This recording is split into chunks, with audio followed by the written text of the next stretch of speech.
the robot stops working, the production line for that car halts. And so GM, for example, can come along and say, for every 1 minute of downtime, that translates to $25,000 of lost opportunity. I can no longer sell a car. So ABB traditionally would sell a product. It was called the robot. Here's the robot. Enjoy it. We'll see you later.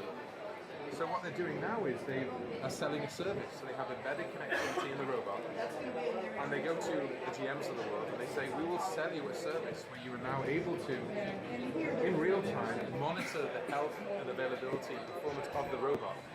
So we can proactively determine if there's an impending problem, if there is an error code, we can understand it. We no longer have to have this dialogue. Where is the robot? What model is it? What software version?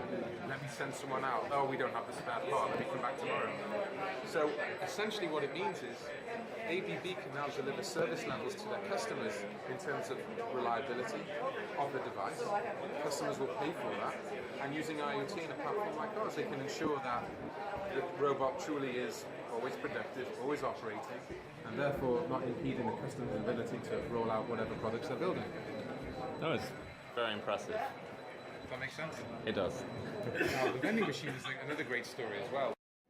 So pre-IoT, they would be installing these vending machines all over the place, schools, hospitals, public places. And every day they would have a fleet of drivers literally doing a round robin, driving from one vending machine to the other, checking the inventory. Do I need to fill any food? How much money is in the dispenser? Do I need to take the money out? Are all the lights working?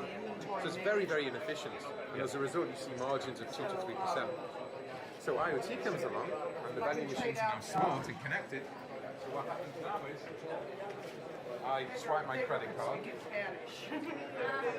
What would you like from here? Oh, I think I'll go for a packet of peanut M&Ms. Okay. So 301. So watch what happens now. So now, because it's connected to the internet in real time, this vending machine communicates with the inventory management system and says, hey, customer just purchased an M&M. So we're now keeping real-time account of which products are in, which are being used or not being used. We can determine how much cash is in the can. We can determine if there's any faults with the vending machine, and therefore have a much more efficient team going out there. We can send them to the places where they need to go. We can go to the vending machine with a precise amount of code that needs to be replenished, and we may not need to replenish the Fanta because we have plenty in supply. We can send them to a vending machine that has a faulty light or a control, but we don't have to send them to the places that don't need anything, that don't have any problems. And so we can actually reduce our the number of vehicles, the number of drivers. We use less petrol, and we're sending them to the places where they need the most, where they need the help. And as a result, the profit margins increase.